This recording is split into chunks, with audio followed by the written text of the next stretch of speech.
Super hero भी है। वो हम सबको एक बड़ी छाती की तरह राहत भी देती हैं, आसरा भी देती हैं और मुश्किल घड़ियों में बचाती भी हैं।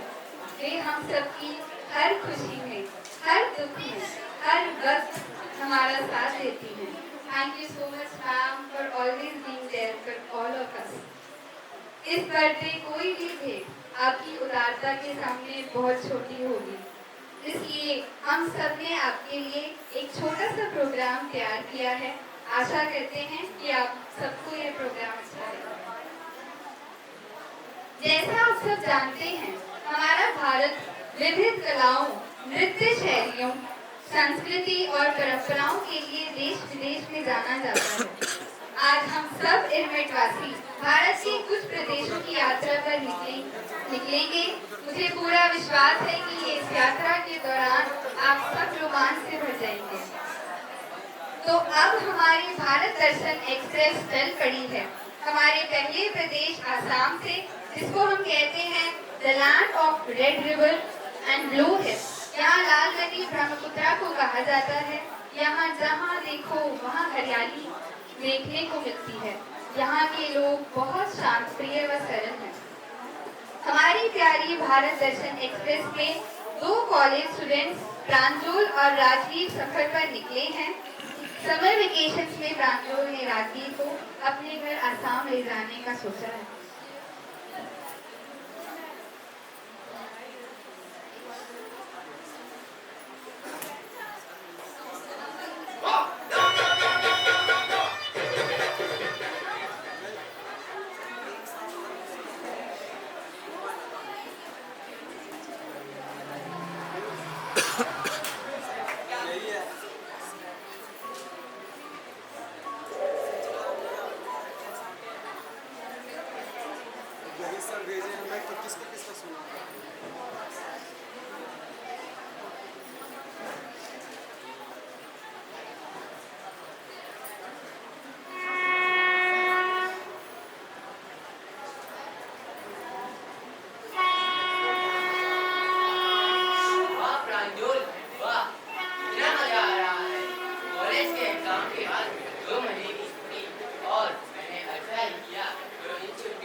भी आए होंगे। अरे वो देखो प्लेटफॉर्म आ गया। चाय चाय चाय, गर्मा गर्म चाय। झालमुरी झालमुरी। चलो प्रांजल, आसाम की चाय पीते हैं। चाय चाय। अरे चाय वाले भैया ले आना दो। जी साहब। कैसे दी चाय? 10 रुपए गिलास है साहब। 2 ले लीजिए। लो पैसे। साहब चाय के साथ झालमुरी भी लेना साहब। कितने के लिए भाई? सिर्फ 20 रुपए। 2 दे दो। झालमुरी झालमुरी। तुम्हें पता है राजवीर, असम चाय के लिए तो जाना जाता है। असम की चाय खास स्वाद, सुगंध और रंग के लिए प्रसिद्ध है। हाँ, तुमने सही बोला। अरे ये देखो, ट्रेन से भरी। स्वादिष्ट है चाय।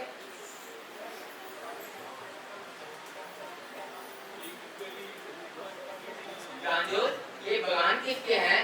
और वो लड़की कौन है? वो लड़की, वो तो चाय तोड़ने वाली लड़की है और ये चाय के बगान है। अरे पर मुझे तो यहाँ से वो लड़की एकदम छोटे छोटे खिलौने जैसी दिख रही है। और ये असम के ना खत्म होने वाले बगान और इनके पीछे ये सुंदर सुंदर पहाड़ और इनके ऊपर ये पेड़ पौधे, क्या दृश्य है। यही तो खूबसूरती है हमारे असम की। तुमने सही बोला। अरे ये तो बहुत तीखी है। प्रांजल, कहीं तुमने भूत जुलकिया तो नहीं खा लिया? जुलकिया? ये किस वाला नाम है? भूत जुलकिया असम वर्ल्ड की सबसे तीखी मिर्ची का नाम है। अरे इतनी बड़ी नदी। प्रांजल, ये नदी कौन सी है? ये तो ब्रह्मपुत्र नदी है। तिब्बत से निकलती है। तुम्हें पता है राजीव, सारी नदियां स्त्रियों के नाम से जानी जाती है। ये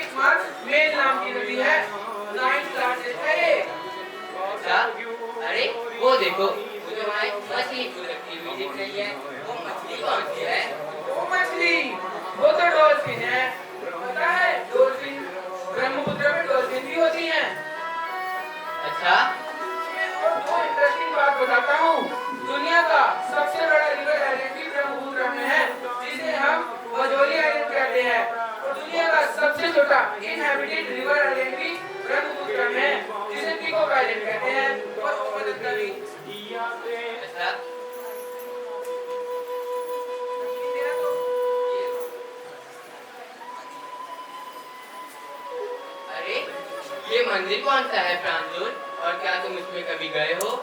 ये मंदिर, ये तो कामाख्या मंदिर है। यहाँ देवी कामाख्या को पूजा जाता है। यह भारत का पवित्र और प्राचीन मंदिर है। हम यहाँ अक्सर जाया करते हैं। फिर तो लौटते वक्त हम इसके दर्शन करते हुए चलेंगे। जरूर।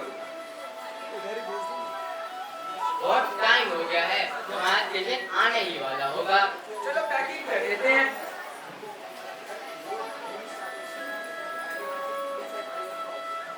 अरे इतना खूबसूरत जंगल, प्रांजल ये जंगल कौन सा है? ये जंगल, ये तो काजीरंगा नेशनल पार्क है। अपने वन हॉर्न राइनोस के लिए जाना जाता है। अरे पर मुझे तो यहाँ पे लोग हाथी पे जाते हुए दिखाई दे रहे हैं। वो तो टूरिस्ट है। वह कभी हाथी पर या फिर ओपन जिप्सी में वन हॉर्न राइनोस को देखने आते हैं। अच्छा, हाँ, तुम्हें एक और बात बताऊं, काजीरंगा में बाघ भी होते हैं। अरे पर मुझे तो यहाँ से बाघ नहीं दिख रहे। अरे यहाँ से थोड़ी ना दिखेंगे, वो तो घने जंगलों में होते हैं। वाह प्रांजल, आज तो मुझे तुमसे बहुत कुछ सीखने को मिला। अरे मैं तो भूल ही गया, माँ ने तुम्हारे लिए पिज्जा बनाकर भेजा था। लो आंटी को थैंक यू कहना। और ये पिज्जा क्या है? पिज्जा, पिज्जा हमें स्वीट का स्वीट डिश है। यह हम बीहू पर बनाते हैं। बिहू? बिहू क्या है? बीहू हमारा आर्य फेस्टिवल है। अच्छा, हाँ, बीहू पर होने वाले नृत्य को भी बीहू कहते हैं। अरे वो देखो हमारा प्लेटफॉर्म आ गया। प्लेटफॉर्म तो आ गया। मुझे लग रहा है आसपास कहीं बीहू हो रहा है। चलो देखते हैं।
विद्यार्थी भाई, यहाँ पर इतनी पावन भूमि पर न जाने कितने ही महान विभूतियों ने जन्म लिया है, जिसमें से भगवान महावीर, गौतम बुद्ध, सम्राट अशोका, देश के प्रथम राष्ट्रपति डॉक्टर राजेंद्र प्रसाद और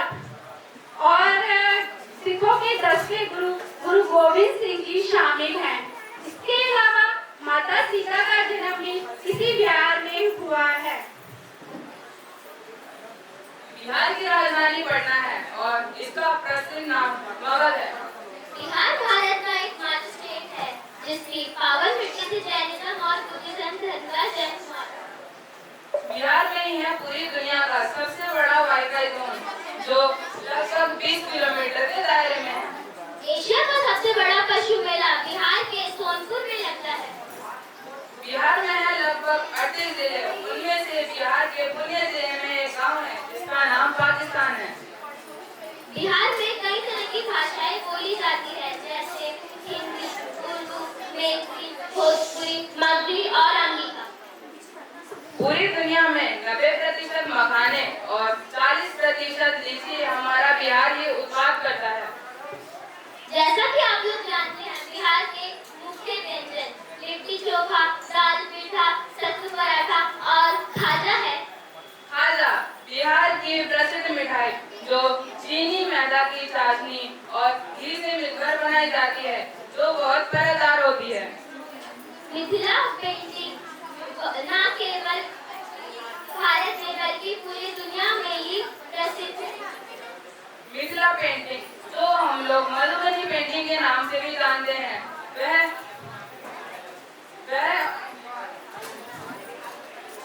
वह हमारे बिहार से ही उत्पन्न हुई है। बिहार में कई तरह की नदियां बहती हैं, जैसे गंगा, कोसी, गंडक, पुनपुन इत्यादि। गंगा नदी बिहार की प्रसिद्ध नदी, जो बिहार को 2 हिस्सों में बांटती है। और कोसी नदी, यह नदी बिहार की शोक के नाम से जानी जाती है और यह अपने मार्ग बदलने और बाढ़ लाने के नाम से भी जानी जाती है। नहीं, अब आप सभी के सामने प्रस्तुत है झिझिया डांस। बिहार की छठ पूजा को पावन पूजा मानी जाती है और सीता मैया का चरण रंगारंग साजन का स्वागत कीजिए हमारा तालियों के साथ।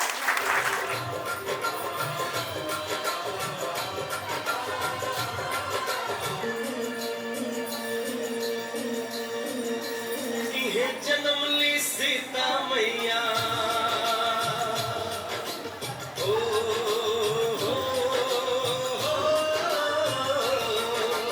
ये जन्म ली सीता मैया, वाल्मीकि जस वेद रचैया, कर्ण महान यही धरती के जाने सब संसार। ऐसन आपन है बिहार, ऐसन आपन है बिहार, ऐसन आपन है बिहार, ऐसन आपन है।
के अति पावन महावीर आराज कमल के हाथ सजल की सावन हाथ सजल की सावन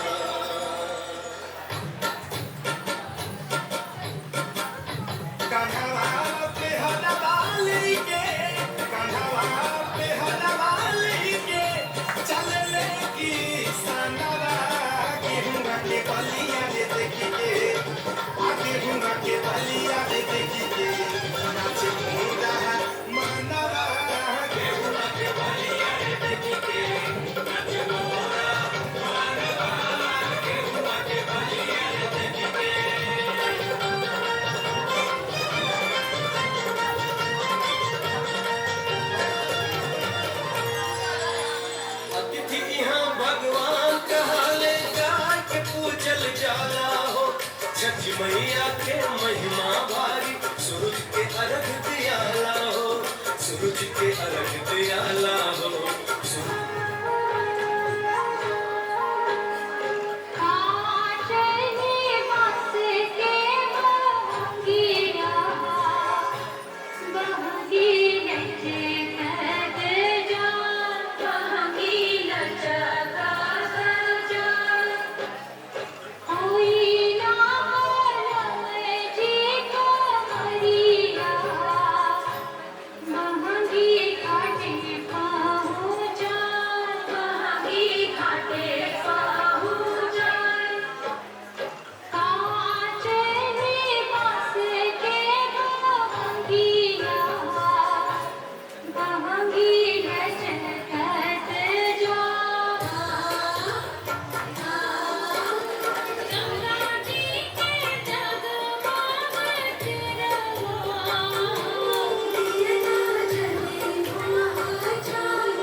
चंदा उतार तोरा दाद को डोरी कहबा तू चंदा उतार तोरा दाद को दरभंगा संगे संग बिहार जे चाही तोरा दाद को डोरी कहबा तू चंदा उतार तोरा दाद को मधुबनी संगे संग बिहार जे चाही तोरा दाद को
বছর জুড়ে কত পুজো তাতেও পাখি বাজে দুর্গা পুজোর ঢাকের মেজাজ কখনো পাই না যে ঢাকের বলে বাংলা বলে প্রতিদিনের যন্ত্রণা আর দুঃখ ভুলে থাক দুঃখ ভুলে থাক দুঃখ ভুলে থাক দুঃখ ভুলে থাক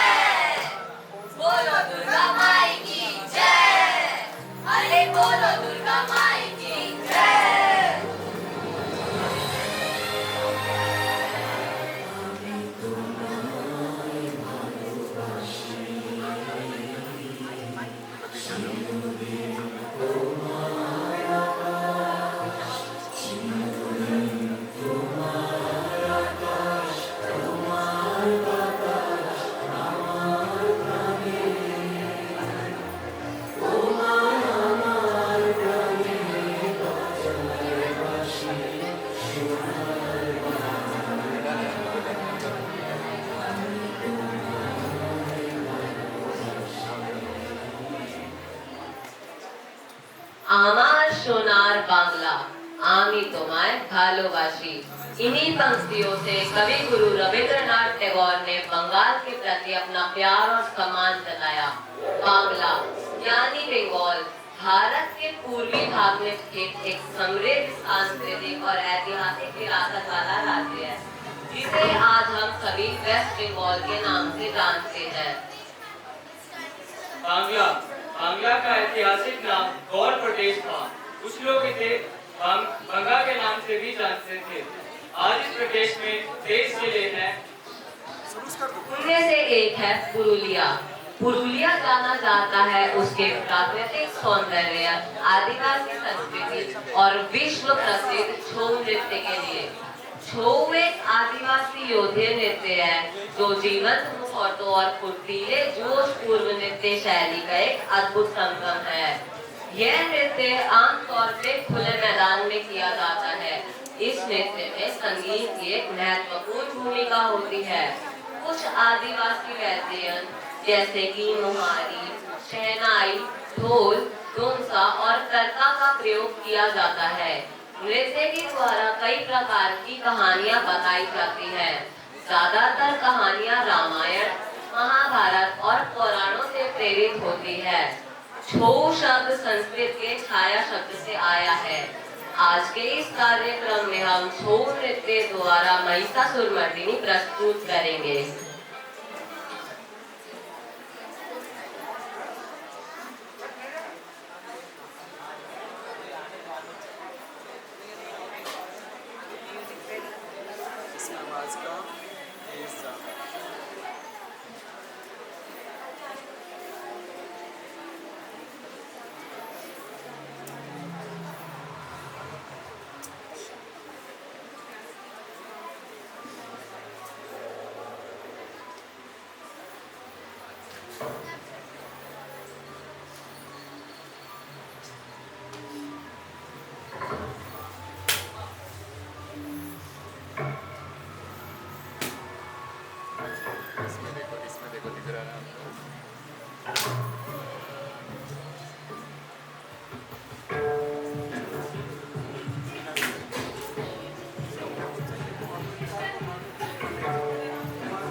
पौराणिक कथाओं को अपने चित्र और संगीत के माध्यम से प्रस्तुत करते हैं। अब हम आपके समक्ष एक पटचित्र प्रस्तुत करते हैं जिसमें हमने राधा कृष्ण की मधुर लीला को दर्शाने का प्रयास किया है।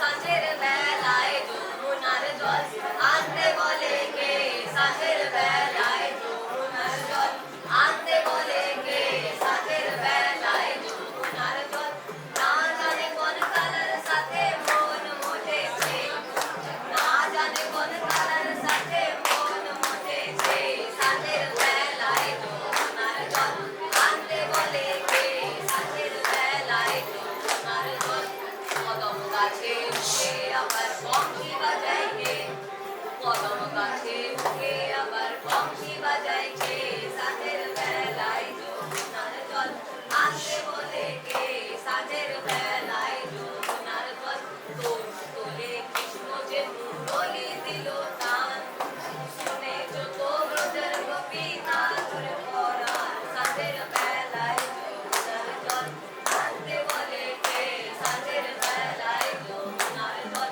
বধানিতে যাত রাধা ঘোটা টানিয়া প্রভুকে প্রভুকে চলে কৃষ্ণ বিনোদিয়া সাঁঝের বেলায় যমুনার জল আনতে বলে কে সাঁঝের বেলায় যমুনার জল কৃষ্ণ মাঝে ফুল কাটে কানাই দেখা দিল কানাইকে দেখিও রাধা ঘোটা টানিল সাঁঝের বেলায় যমুনার জল আনতে বলে কে সাঁঝের বেলায় যমুনার জল আনতে বলে কে সাঁঝের বেলায় যমুনার জল আনতে বলে কে সাঁঝের বেলায় যমুনার জল আনতে বলে ये बंगाल के मुर्शिदाबाद जिले की बात है, जहाँ बालूची गांव में ठाठारी शहर में नवाब मुर्शिद अली खान अपनी बालूची की साड़ी की कला को ढाका से मुर्शिदाबाद लेकर आए थे। इन साड़ी की खासियत यह है कि इन पर पौराणिक गाथाएं बुनी जाती है। कहीं द्रौपदी के विवाह का प्रसंग, तो कहीं राधा कृष्ण की लीला का, कहीं अर्जुन को गीता का उपदेश देते हुए कृष्णा, तो कहीं सीता स्वयंवर का। पर आपको इस सुंदर कला को देखने के लिए ना तो ढाका जाना होगा और ना तो मुर्शिदाबाद। आप इस बालूची की सुंदर कला को स्वाति नाम के साड़ी में देख सकते हैं।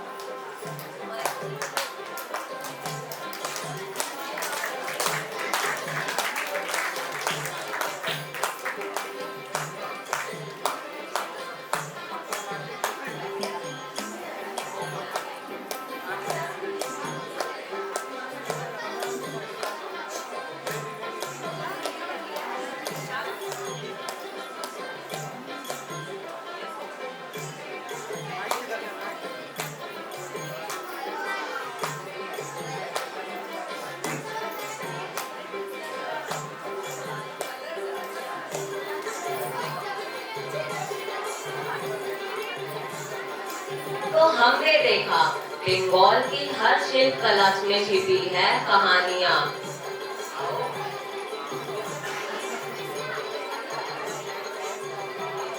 पर बंगाल की कहानियों का सफर यही नहीं खत्म होता। मुर्शिदाबाद जिले से कुछ ही दूरी पर है बांकुड़ा जिला। चलिए चलते हैं वहाँ और देखते हैं इस जगह के प्राचीन धातु शिल्प कला को, जिसका नाम है ढोकरा। इस कला में पीतल की मूर्तियां तथा आभूषणों को एक विशेष प्रक्रिया का उपयोग करके बनाया जाता है। इन मूर्ति एवं आभूषणों में भी आमतौर पर विभिन्न लोक कथा और प्रकृति की छवि पाई जाती है। तो आज के इस शुभ दिन के मौके पर हम हमारी प्रिय सुशीला मैम को इस कला का एक टुकड़ा भेंट करते हैं।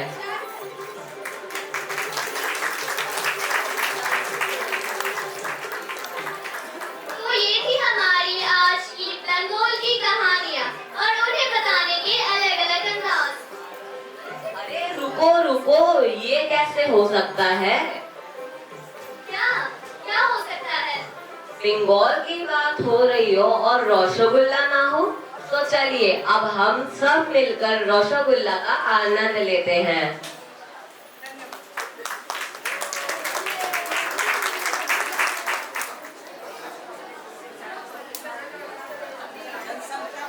जनसंख्या के आधार में सबसे बड़ा राज्य उत्तर प्रदेश। उत्तर प्रदेश की अपनी रिच हेरिटेज और कल्चर है। यहाँ का ताजमहल, आगरा फोर्ट, झांसी फोर्ट, इमामबाड़ा इत्यादि बहुत प्रसिद्ध ऐतिहासिक स्थल हैं। यहाँ की अगर हम बात करें हस्तकला, मुरादाबाद की कांच की चूड़ियाँ, फिरोजाबाद की कांच की चूड़ियाँ, मुरादाबाद के पीतल के एंटीक पीसेस बर्तन, लखनऊ की कढ़ाई और बनारसी साड़ियाँ। हर माँ का सपना होता है कि शादी में अपनी बहू और बेटी को कम से कम एक बनारसी साड़ी जरूर भेंट करें। और लखनऊ तो अपनी तहजीब और चटपटी स्वाद के लिए बहुत जाना जाता है। कहते हैं 104 साल पहले जो सबसे पहले गोलगप्पे सर्व हुए थे वो लखनऊ में हुए थे। और लखनऊ में कम से कम 7-8 तरह के डिफरेंट टेस्ट के गोलगप्पों के साथ पानी के साथ गोलगप्पे सर्व किए जाते हैं। तो आया ना मुंह में पानी, चल रहा है। एक बार लगता है कि हमको सबको बनारस जाना ही पड़ेगा।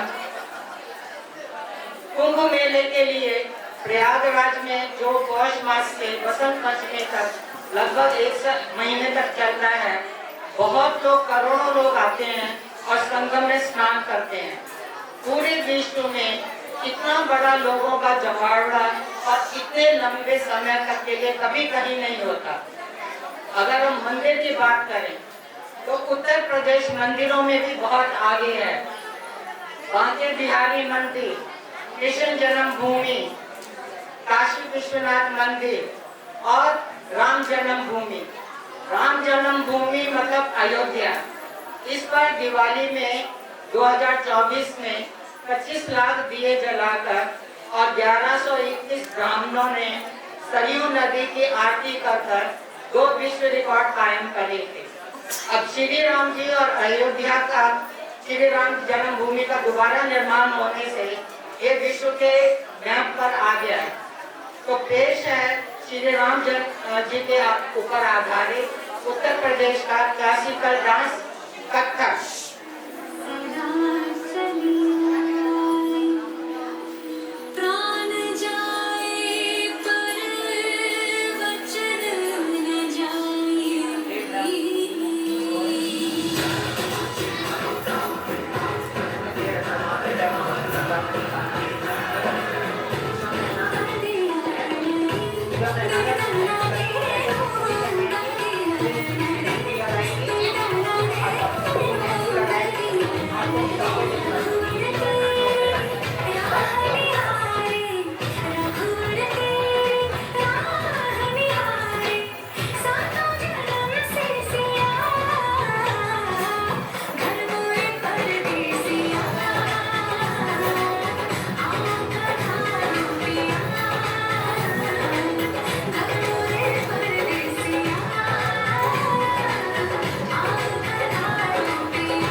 औरतें अपने पीहर आती, इस त्योहार पर सबको घेवर खिलाया जाता है।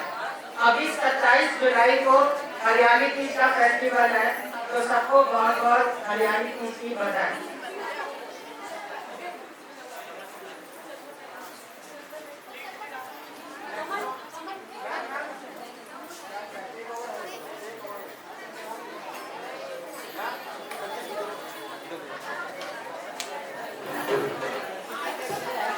सब तो पहले वाहेगुरु जी का खालसा वाहेगुरु जी की फतेह।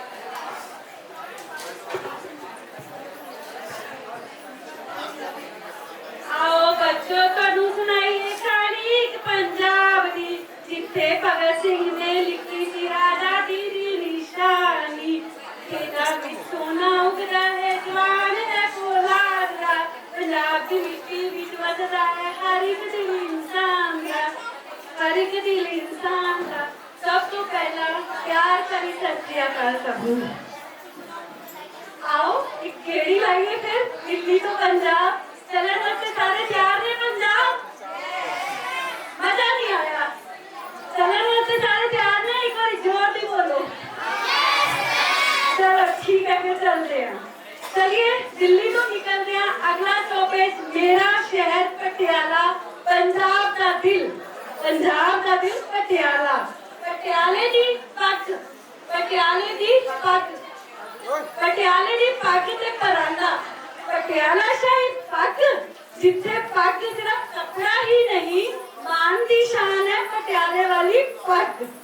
परांदा हाय मेरे शहर दी कुड़ियां जदों परांदा आके रंग बिरंगा परांदा आके नचदियां हन तां पंजाब भी थिरकदा है सारे थिरकदे हैं।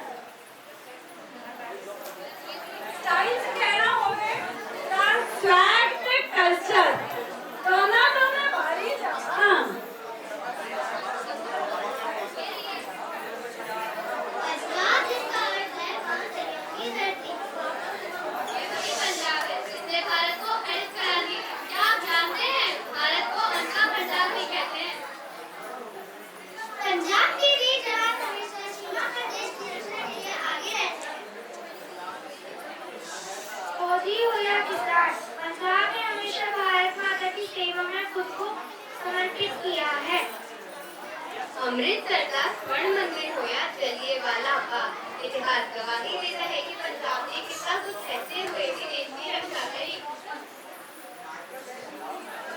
भांगड़ा गिद्दा और पंजाबी गीत आज पूरी दुनिया में पंजाबी संस्कृति की पहचान है। अंत में मैं यही कहूंगी जिस मिट्टी ने लहू बहाया उसी ने अनाज उगाया। पंजाब की ये धरती महान है भारत की ये सच्ची शान है। चलो फिर आगे पंजाबी।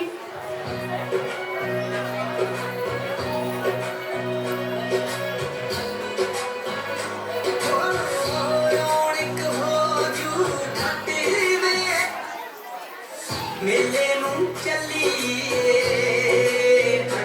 चल मेले नूं चलिए।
बेटा जब ये कुरुक्षेत्र की धरती है ना, जहाँ श्री कृष्ण ने गीता का उपदेश दिया और अर्जुन का धर्म का रास्ता दिखाया, ये बड़े हरियाणा में ही है।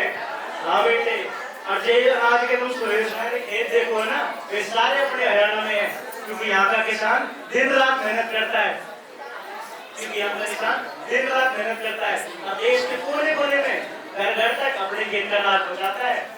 हाँ बेटे, और रही बात खेलना की, तो देश विदेश में अपने भारत का नाम रोशन करने वाले सुशील कुमार, विजेंद्र सिंह, नीरज चोपड़ा, बजरंग पुनिया जैसे पहलवान भी अपने हरियाणा के हैं। हाँ बेटे, अब छोरे तो छोरे, हमारी छोरियां भी शतक होती है। गीता बबीता फोगाट, साक्षी मलिक जैसी रेसलर जो ओलंपिक में गोल्ड मेडल लेके आई, हमारे भारत का नाम पूरी दुनिया में रोशन करा, ये भी अपने हरियाणा में है। और तने एक और बात बताऊं, बेटी बचाओ बेटी पढ़ाओ आंदोलन की मुहिम भी अपने हरियाणा में चालू हुई थी। हाँ बेटे, और आज पासे मेरी टीचर ने कद्दू पूछे ना कि भाषा अपने हरियाणा में तो ना नुए कहनी है, अगर देसी हमारा खान पीना सादा हमारा बाणा, सब राज्य में लग जी सा यो बड़ा Haryana. Thank you ma'am.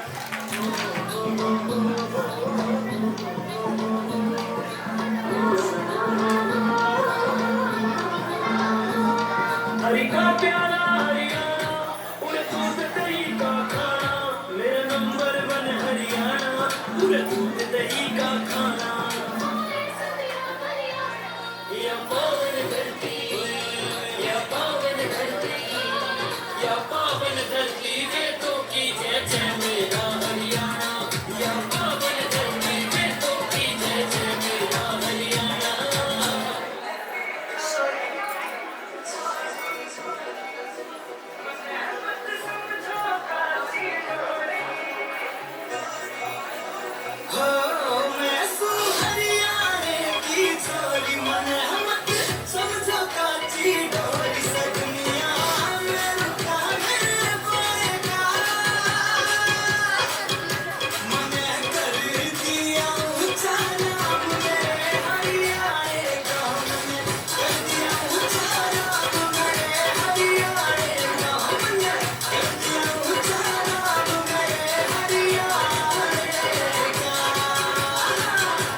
Bharat के सबसे रंगीन राज्य राजस्थान के बारे में बताने जा रही हूँ। राजस्थान का मतलब है राजाओं की धरती। यहाँ बहुत सारे महल, किले और ऐतिहासिक हैं। जयपुर को गुलाबी शहर और जोधपुर को नीला शहर कहा जाता है। यहाँ के खाने के क्या ही कहने, तभी तो मैं कहती हूँ पधारो हमारे देश। अब आप मेरी मत सुनिए, सिर्फ देखिए। राजस्थान की धरती का बेटा, मेरे लिए स्वाभिमान सबसे बड़ी चीज है। मैंने कभी भी किसी की गुलामी नहीं करी। अपनी घाटी से लेकर गांव से तक दोनों की तासे लड़े, मुझे मरना मंजूर है, पर छूना नहीं। मैं हूँ राजस्थान का जहाज। मैं राजस्थान का जहाज कहलाता हूँ। मेरी बीच में है 12 अक्टूबर, मेरे में गुजरता हूँ। मैं हूँ हवा महल। जयपुर की शान मुझसे गुजरता है आज ठंडी हवा का हर एक झोंका। राजस्थान के खाने के क्या कहे, दाल बाटी चूरमा, ये है राजस्थान का स्वाद। गट्टे की सब्जी और मावे कचौड़ी के क्या कहने, बाकी बात। मैं हूँ थार का रेगिस्तान, रेत मेरा कहना है, मैं हूँ राजस्थान की शान।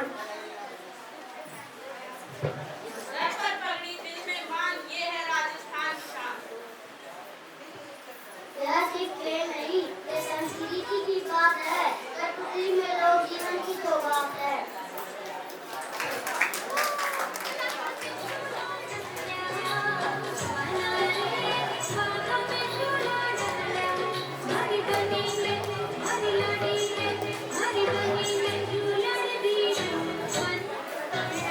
राजस्थान में थोड़े से पहला है चौधरी।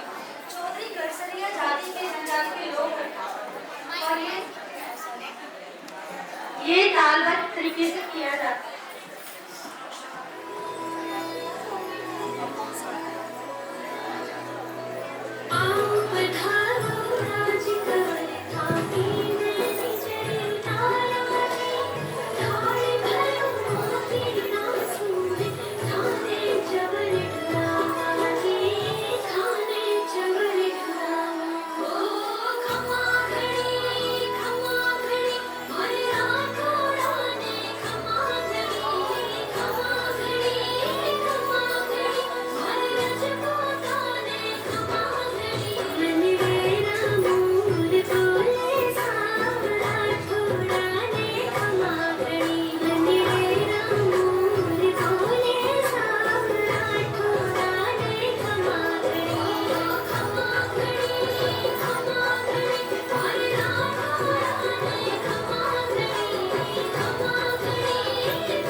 गुजराती में यहाँ गुजरों का राज था, इसी से इसका नाम गुजरात पड़ा।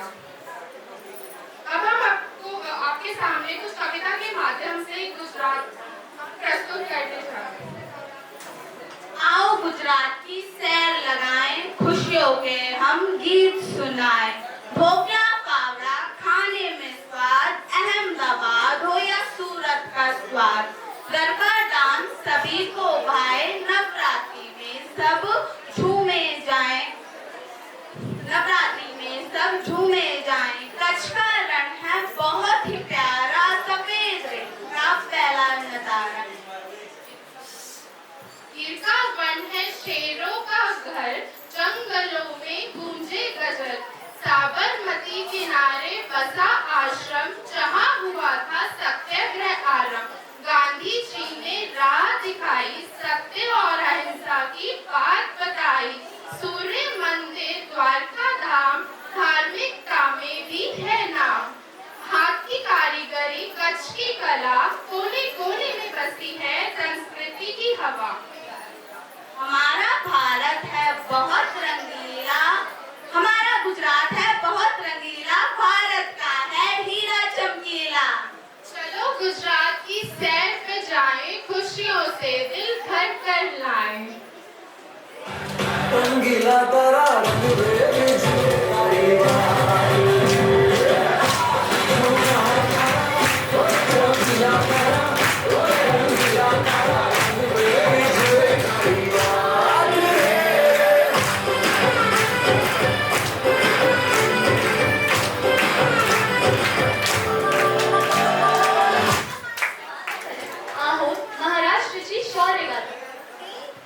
हाँ बोलो मनीषा। आपने कहा था आप शिवाजी महाराज के बारे में बताओगे, क्योंकि आपने वादा किया था। हाँ मनीषा, चलो मैं बताती हूँ तुम्हें। शिवाजी शाहजी भोसले, या जिन्हें हम छत्रपति शिवाजी के नाम से भी जानते हैं, उनका जन्म हुआ था 1630 में महाराष्ट्र के शिवनेरी किले में। उनके पिता शाहजी भोसले एक वीर सेनापति थे और उनकी माता जीजाबाई ने उन्हें बचपन में महाभारत रामायण जैसी गाथाएं सुनाकर उन्हें अच्छे संस्कार दिए और साथ में युद्ध रणनीति की भी पूरी शिक्षा दी, जिसका परिणाम तोराना किले के युद्ध में मात्र 16 वर्ष की आयु में विजय प्राप्त करते हुए दिखे और साथ में पूरा मराठा सेना भी तैयार कर लिया। महाराजा धीराज, राजा शिव छत्रपति महाराज पधार रहे हैं।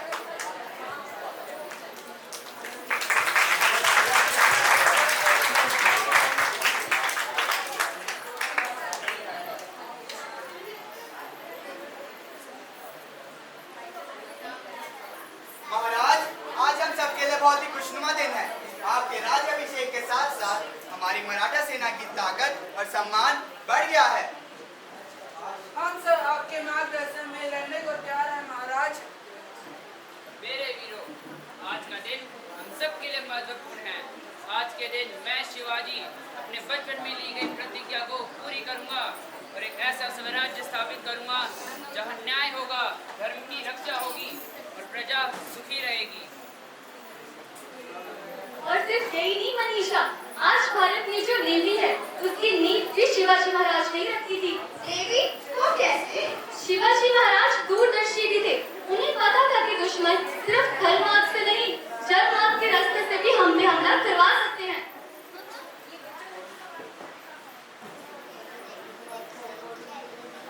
महाराज, क्या हमें पानी में भी लड़ना पड़ेगा? अब समय आ चुका है कि हम अपनी एक नौसेना की स्थापना करें जो जल से आए हुए दुश्मनों को वही पानी में मिला देंगे। महाराज, इससे तो आने वाले समय में हमारा राष्ट्र और भी सुरक्षित हो जाएगा। और ये बात सच भी है।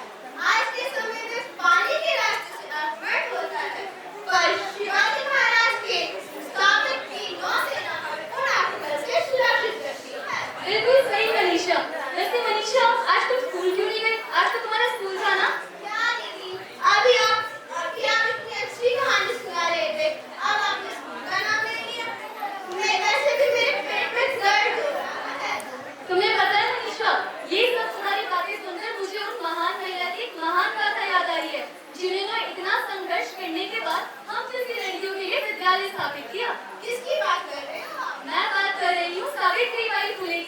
सावित्रीबाई फुले की शादी बचपन में ही ज्योतिबा फुले से हो गई थी। उस जमाने में लड़कियों को पढ़ाना बहुत गलत माना जाता था, लेकिन समाज से लड़कर ज्योतिबा फुले ने सावित्रीबाई फुले को घर पर ही शिक्षा दी और सावित्रीबाई फुले ने ठान लिया कि अब वे सारी लड़कियों के लिए एक विद्यालय स्थापित करते रहेंगी।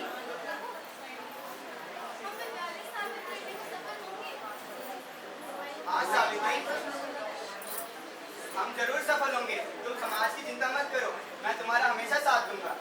क्या समाज ने उनको अपनाया? नहीं, समाज उन्हें नापसंद करती थी। कई बार तो हमें ये भी देखने को मिला है कि समाज उन्हें बहुत गलत बोला करती थी। अरे देखो देखो, ये तो वही लोग हैं जो लड़कियों के लिए विद्यालय खोलना चाहते हैं। इनका समाज में रहने को कोई फायदा नहीं है। क्या लड़कियों को पढ़ने का अधिकार नहीं है क्या? उनको पढ़ाना गलत है? हाँ, लड़कियों को पढ़ाना समय और पैसे की बर्बादी है। लड़कियां पढ़ने कर भविष्य में अपनी पहचान बना सकती हैं। लड़कियों का काम तो सिर्फ गृह गृहस्थी संभालना है, पढ़ना लिखना नहीं। इनका समाज में रहने को कोई फायदा नहीं है। क्या वो समाज से हार मान गए थे? नहीं मनीषा, समाज से हारना उनकी फितरत में नहीं था। कई सालों की संघर्षों के बाद फाइनली 1848 में महाराष्ट्र के पुणे में उन्होंने भारत का पहला विद्यालय स्थापित किया और सावित्रीबाई फुले वहाँ की प्रथम अध्यापिका बनी। अब आपके सामने प्रस्तुत होने जा रहा है महाराष्ट्र की लोक नृत्य लावणी, जो किया जाता है नौवारी साड़ी पहनकर। ये लावणी सिर्फ एक नृत्य नहीं, महाराष्ट्र की संस्कृति को भी दर्शाता है।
चढ़ायो अच्छा गजमुख को, लाल विराजे सुत गौरी हर को, हाथ लिए गुड़दट्टू साई सुरवर को, महिमा कहे जाए राग कहूँ सुर को।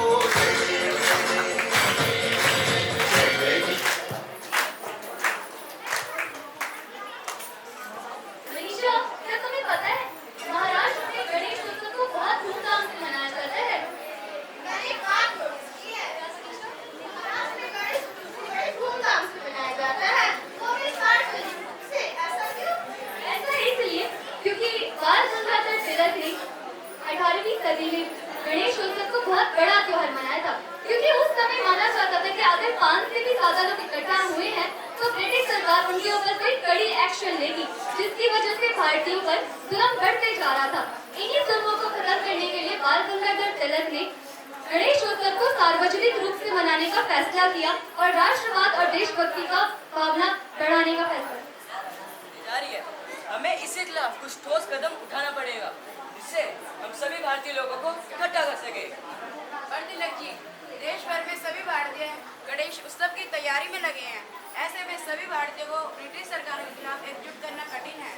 गणेश उत्सव ये तो बहुत ही सही मौका लगता है सभी भारतीय लोगों को इकट्ठा करने का और उनके अंदर राष्ट्रवाद और देशभक्ति की भावना जगाने का। और तिलक जी, ये तो एक घरेलू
बनाना डिश में खाते हैं खाना, साउथ का स्टाइल सबसे सुहाना। पोंगल के दिन होती है खुशी, गुड़ और चावल की मीठी दोस्ती। भारतनाट्यम डांस देखो जरा, मुद्र और भाव दोनों का जादू। नांदरी घर करते हैं, तमिलनाडु है सबका बेस्ट फ्रेंड।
पर्यटकों के लिए उत्तम स्थान, समुद्री तट है इसकी शान, सुंदर समुद्री तट है इसकी शान, नाइट लाइफ की है असली उड़ान, फैनी और वाइन है इसकी पहचान,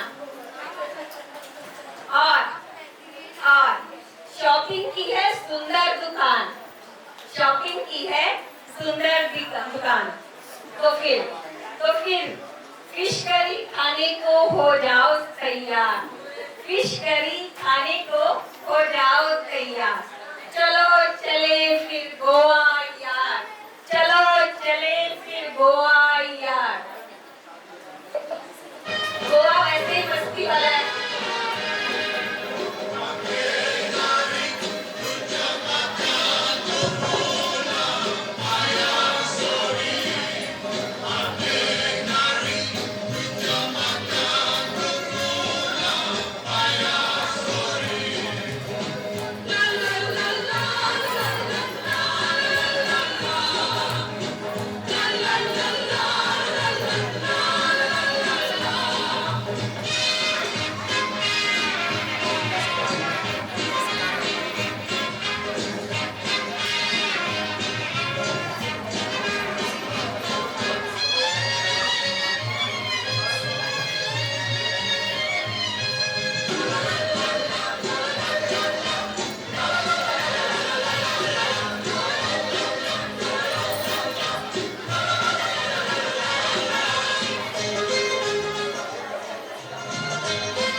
सोना चांदी ना चाहूं हीरा मोती ये मेरे किस काम के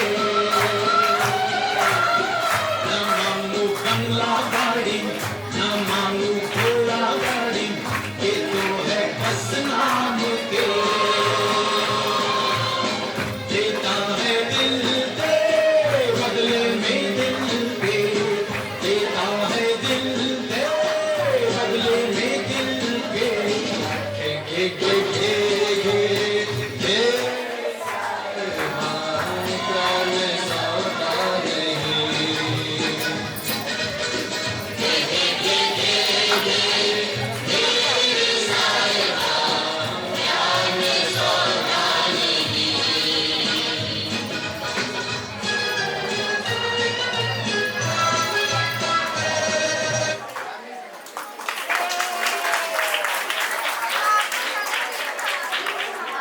नमस्कार।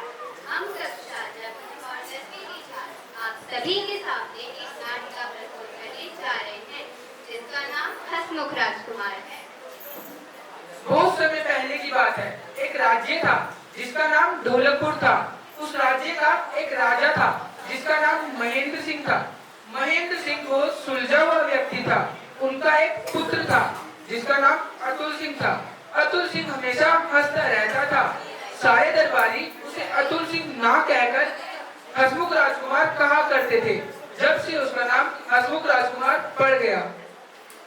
परंतु एक दिन राजकुमार की मृत्यु हो जाती है। प्रजा उनकी मूर्ति को शहर के सबसे ऊंचे चबूतरे पर रखवा देती है जहाँ से वो सारे शहर का दुख दर्द देख सकता था। एक दिन एक सुनहरी चिड़िया अपने मित्रों से बिछड़कर इजिप्ट के रास्ते से जा रही होती है। जब ही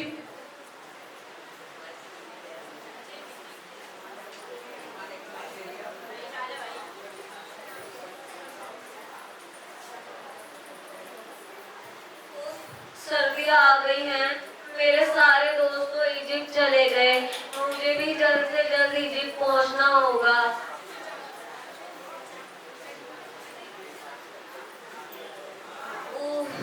उड़ते उड़ते पंख में दर्द हो गए। मुझे कहीं आराम करना होगा। देखता हूँ कोई जगह मिल जाए। रात भी बहुत हो रही है।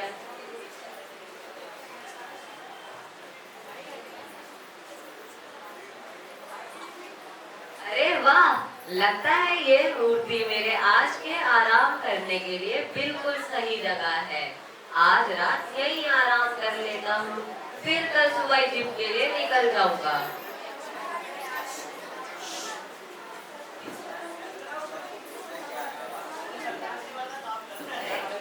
पानी बारिश तो हो नहीं रही है। अरे फिर से पानी। तुम कौन हो? तुम क्यों रो रहे हो? चिड़िया, मैं यहाँ का राजकुमार हूँ। जब मैं छोटा था तब मुझे दुख और दर्द के बारे में पता नहीं था, क्योंकि मुझे हर चीज आसानी से मिल जाती थी। लेकिन जब से मेरी मूर्ति इस ऊंची जगह पे रखी है, तब से मुझे पता चला कि मेरे राज में कितना दुख, दर्द और पीड़ा है। तो मैं अपने राज के लोगों की मदद करना चाहता हूँ। क्या तुम मेरी मदद कर सकते हो? मैं? माफ करना, मुझे तो इजिप्ट के लिए जाना है। मेरे सारे दोस्त पहले ही निकल गए। मैं भी जाना चाहता था पर नहीं जा पाया।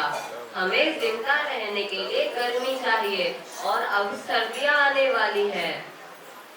यहाँ से बहुत दूर मुझे एक औरत दिख रही है जो कि रानी के कपड़े पर कढ़ाई कर रही है, जिसका बच्चा बहुत ही बीमार है। तो तुम मेरी तलवार में से लगी हुई एक कीमती मणि जाके उसको दे दो, जिससे उसकी कुछ मदद हो जाए। ठीक है राजकुमार, मैं तुम्हारी इतनी मदद कर देता हूँ, मगर कल सुबह मैं इजिप्ट के लिए निकल जाऊंगा। ठीक है।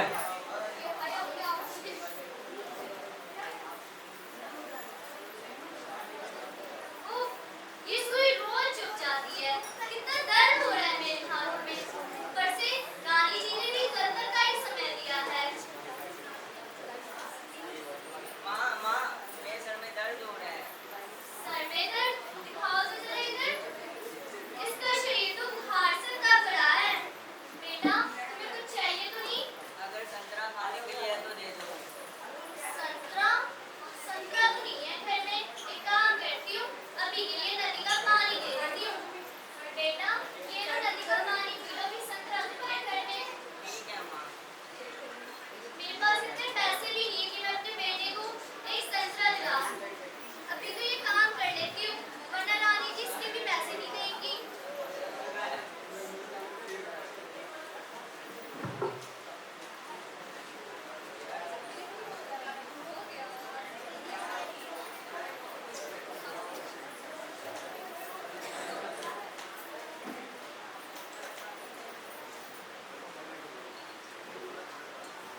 लगता है यह बच्चा बहुत बीमार है। इसे अपने पंख से थोड़ी हवा दे देता हूँ। ओह, ये कितनी अच्छी सुनहरी चीज है, कितनी प्यारी सुनहरी चीज है, कितनी ठंडी हवा दे रहा है मुझे अच्छा लग रहा है।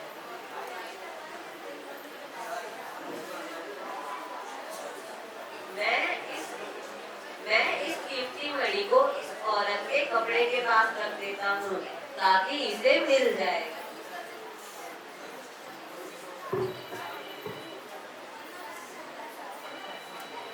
अरे, मैं सो कैसे सकती हूँ? मेरी सुई कहाँ गई? ये क्या है? ये तो सोने का लग रहा है। इसे बेचकर तो मैं एक सुखी जिंदगी जी सकती हूँ और तो अपने बेटे की सारी जरूरतें भी पूरी कर सकती हूँ। एक काम करती हूँ, सुनार के पास जाके इसे बेच आती हूँ। चलो बेटे, तुम्हारे लिए सत्कर्म बनाते हैं। ये माँ मुझे संतरा दिलाएगी।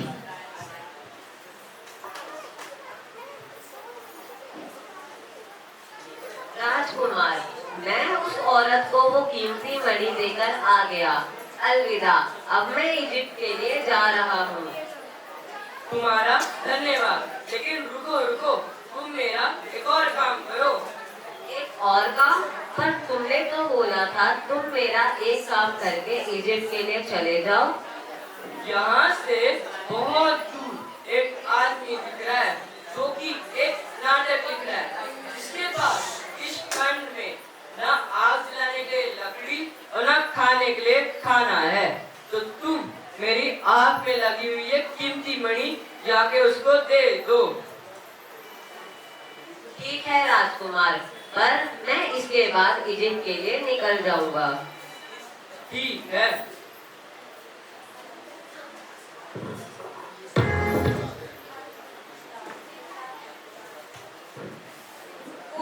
इतनी ठंड है। चलो दसा मेरे लिए क्या तू मेरे लिए धड़कन में। अरे ये क्या, लकड़ियाँ भी नहीं है और प्यासे भी नहीं है और भूख भी बहुत तेज लग रही है। अगर कल तक डायरेक्टर साहब को स्क्रिप्ट लिखकर नहीं दी तो नौकरी भी आज से चली जाएगी। चलो कोशिश करता हूँ।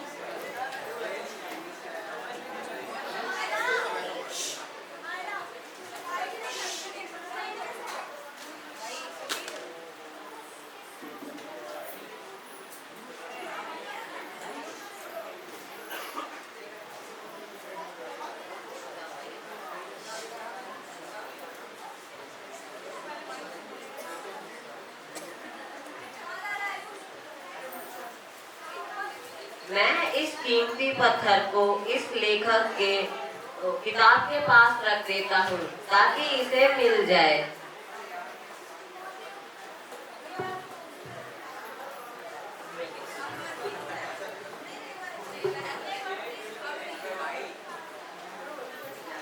अरे ये क्या, मैं सो गया था, अभी तक मैंने कहानी भी नहीं लिखी।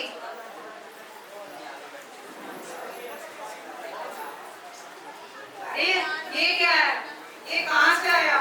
ये चमकीला पत्थर तो बहुत कीमती लग रहा है। अगर इसको बाजार जाकर बेच दिया तो मेरे सारे दुख दूर हो जाएंगे और मैं एक सुखी जिंदगी जी पाऊंगा। चलो पहले इससे जाकर लकड़ियाँ और खाने का सामान ले आता हूँ।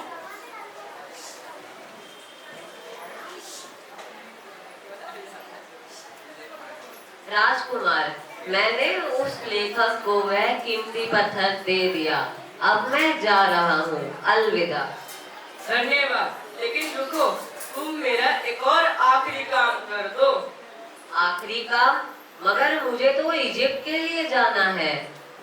यहाँ से सड़क पर मुझे एक लड़का दिख रहा है जो कि माचिस से बेच रहा है, लेकिन उसकी सभी माचिस से गिर के गीली हो गई और खराब हो गई। तो तुम मेरी आंख में लगी हुई दूसरी कीमती मणि जाके उसको दे दो, जिससे उसकी कुछ मदद हो जाए। दूसरी आंख? मगर तो तुम दूसरों के दुख दर्द कैसे देखोगे राजकुमार?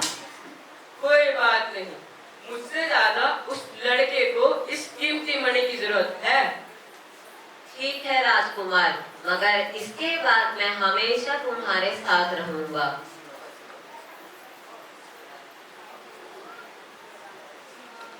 माचिस ले लो माचिस, रंग बिरंगी, सबसे अच्छी, सबसे सस्ती। बाबूजी माचिस एक ले लो, माचिस बहुत सस्ती है। हे भगवान, मेरी तो सारी माचिस गिरकर खराब हो गई। अब मैं घर पैसे कैसे लेके जाऊंगा? अगर मैं बिना पैसे के घर गया तो पिताजी मारेंगे। हे भगवान, कुछ करो।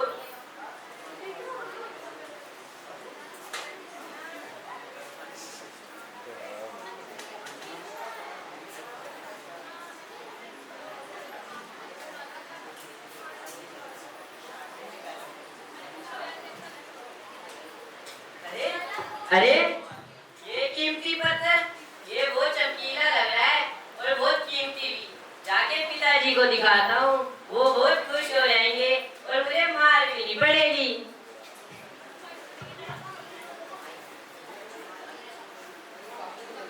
राजकुमार, मैं आ गया उस बच्चे को वो कीमती पत्थर देकर।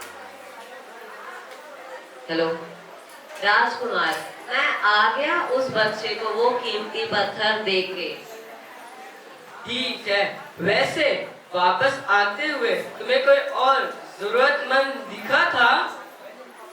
हाँ राजकुमार, मुझे एक लड़की जिसके पास रहने के लिए घर नहीं, ठंड से बचने के लिए गर्म कपड़े नहीं और खाने के लिए खाना नहीं, ऐसी लड़की मिली थी। ऐसी बात है तो तुम मेरे सीने पे लगा हुआ ये कीमती पत्ता उसे जाके दे दो। ठीक है राजकुमार।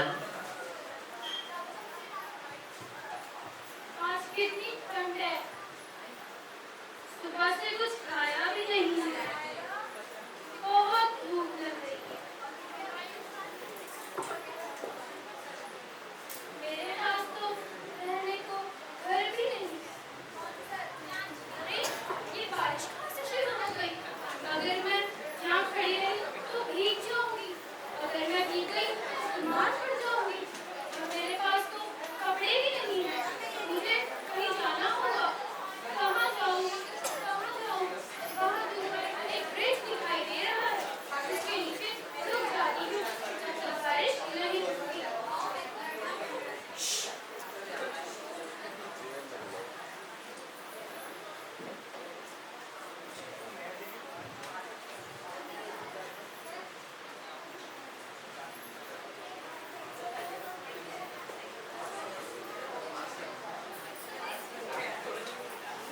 अरे ये कैसी चीज है?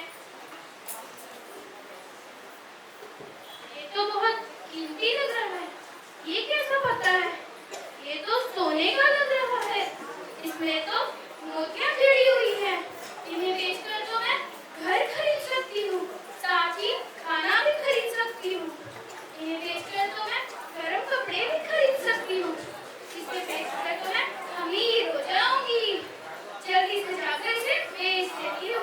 भगवान आपका लाख शुक्र हो।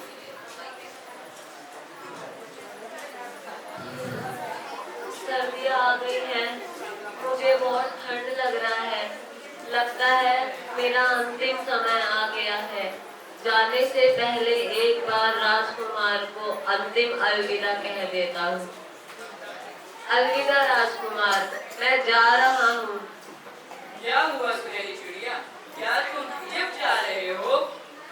नहीं राजकुमार, मुझे लगता है मेरा अंतिम समय आ गया है। नहीं, ये क्या हो रहा है? लगता है मेरा दिल दो टुकड़ों में टूट रहा है।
विकास दृश्य। मैंने देवदूत को याद किया था, वो किसी भी क्षण आते ही होंगे। प्रणाम प्रभु, आपने मुझे याद किया था? हाँ, मैंने तुम्हें ये ज्ञात करने के लिए याद किया था कि पृथ्वी पर क्या चल रहा है।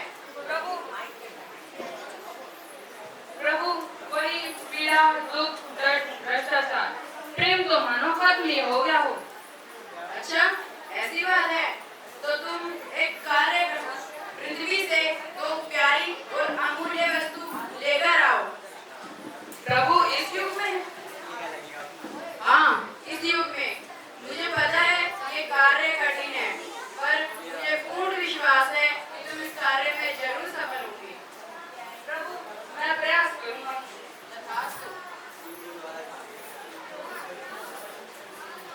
पृथ्वी पर तो आ चुका हूँ, अब देखते हैं कौन सी प्यारी और अमूल्य वस्तु मिलेगी। यह नहीं, यह उतनी अमूल्य नहीं लग रही, यह भी नहीं। सारी जगह तो आप देख चुका हूँ, लेकिन प्यारी और अमूल्य वस्तु तो मिली ही नहीं। अरे यह क्या, यह बहुत प्यारी और अमूल्य वस्तु लग रही है।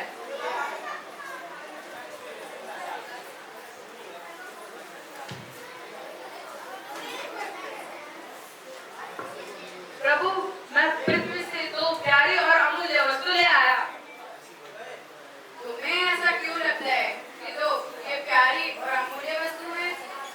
प्रभु, यह है हसमुख राजकुमार, जिनकी मृत्यु होने के बाद भी इन्होंने अपने राज्य के लोगों की मदद करना नहीं छोड़ा, और इस कार्य में इस सुनहरी चिड़िया ने भी इनकी मदद की थी, और इस सुनहरी चिड़िया की इस कार्य में मृत्यु हो गई।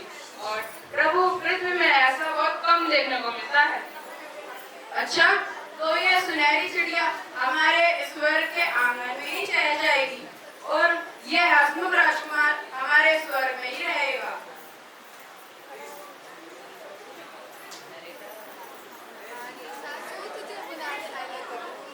इस कहानी से हमें यह नैतिक शिक्षा मिलती है कि सच्चा सुख दूसरों की मदद करने में होता है। राजकुमार मानता है कि धन और सुंदरता का कोई मूल्य नहीं है जब तक उसका इस्तेमाल गरीबों और जरूरतमंदों की सहायता के लिए न किया जाए। दया और निस्वार्थता सबसे बड़ा गुण है। हसमुख राजकुमार और सुनहरी चिड़िया दया और निस्वार्थता की सबसे बड़ी मिसाल है। असली मूल्य हमारे कर्मों में होता है, न कि दिखावे में। भले ही मूर्ति पुरानी और बदसूरत हो गई हो, चिड़िया मर गई हो, लेकिन फिर भी ईश्वर ने उनके कर्मों को सबसे मूल्यवान माना। प्रेम और बलिदान की शक्ति सबसे अधिक है। यह कहानी हमें यह सिखाती है कि प्रेम और बलिदान हमेशा दूसरों के हित के लिए उपयोग करना चाहिए। धन्यवाद।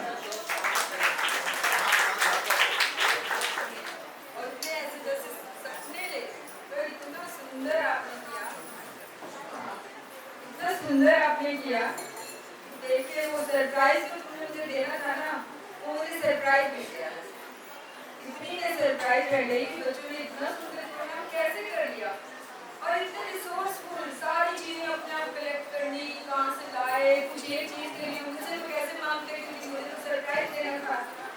तो लेकिन ये आपने बहुत बड़ा काम किया है, और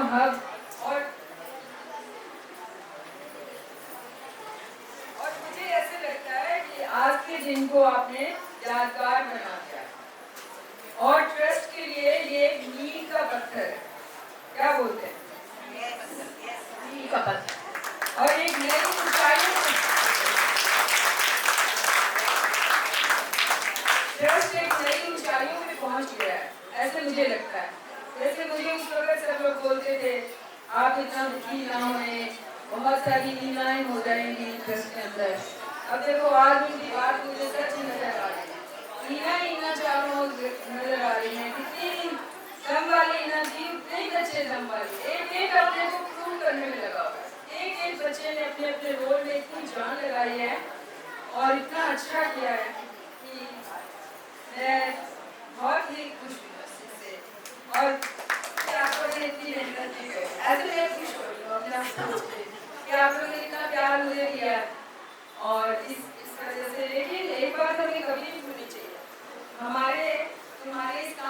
बच्चे हैं कौन? बताओ। आपके टीचर्स तो बच्चे तो सभी बराबर होते हैं। जब टीचर उन्हें तराशती हैं कोई वो हीरे बनते हैं ना, तो ये बात हमें कभी नहीं भूलनी चाहिए। और जब टीचर आपके साथ मिलकर डांस कर रहे हैं तो सपने साकार हो जाते, बच्चे उड़ान भरने लगते हैं। हमारी मैम हमारे साथ डांस कर रही है, तो मैं गलत तो नहीं कह रही ना? ये बिल्कुल नहीं। तो ये चीज़ जो है ना, ये बहुत ही यादगार है और इसे हमेशा याद रखा जाएगा। और आप लोगों को तो आज के दिन मुझे टीना बहुत याद आ रही है, लेकिन बहुत अच्छे सेंस में याद आ रही है। मैं बहुत पॉजिटिव फील कर रही हूँ। तो इसलिए मेरा बर्थडे जो आप लोग मनाने जा रहे थे, वो मैं अपना बर्थडे टीना को डेडिकेट कर रही हूँ।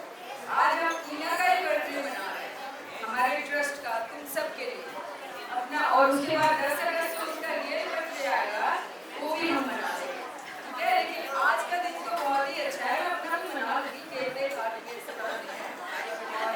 लेकिन ये तो हम ईना के नाम से, ये मेरी बहुत बड़ी तमन्ना है। तो आप लोग जो है ना एंजॉय करें, खुश रहें। और ये जो प्यार मोहब्बत आपके अंदर जो ये आर्ट जो है ना, बच्चे ऐसे नहीं आ जाती, ये अंदर जब प्यार होता है, बहुत सारा बहुत प्यार होता है, एक दूसरे के लिए भावनाएं होती हैं, वो सब आपके आर्ट में निकल के आती है।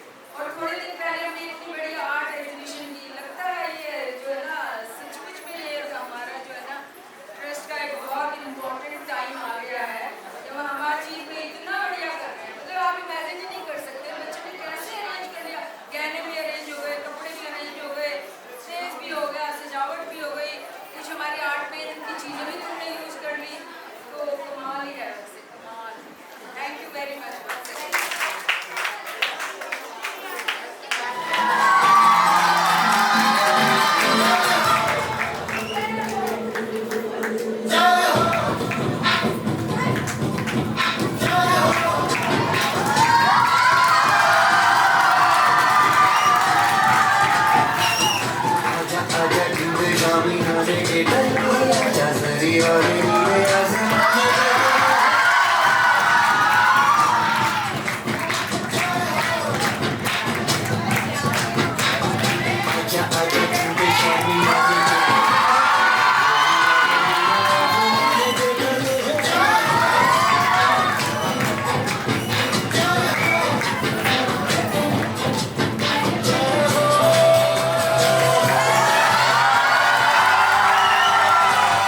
कामयाब होता है। थैंक यू सब बच्चों को भी थैंक यू, सबको थैंक यू। बहुत बहुत अच्छा प्रोग्राम चला सब बच्चों ने। एक क्लैपिंग जोर से।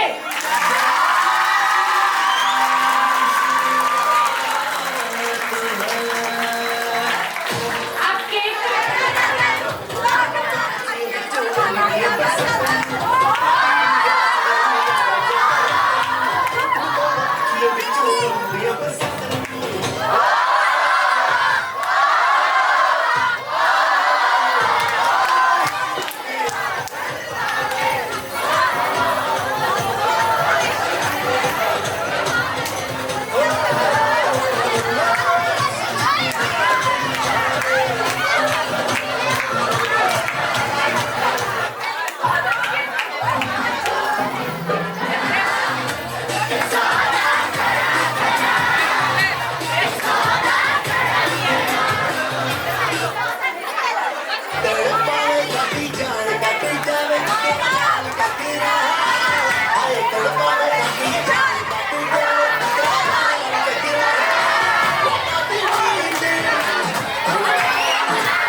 Congratulations and celebrations when I tell everyone that you're in love with me.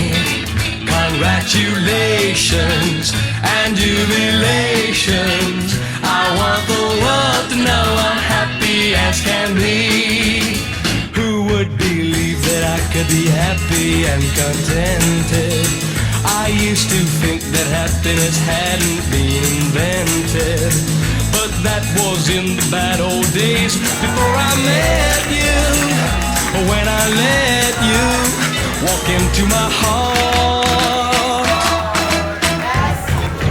Congratulations and celebrations when I tell everyone that you're in love with me.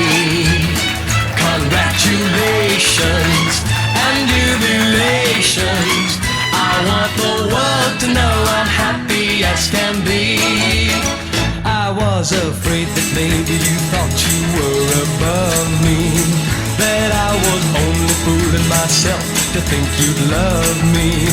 But then tonight you said you couldn't live without me, that round about me you wanted to stay. Congratulations and celebrations when I tell everyone that you're in love with me. Congratulations and jubilations. I want the world to know I'm happy as can be.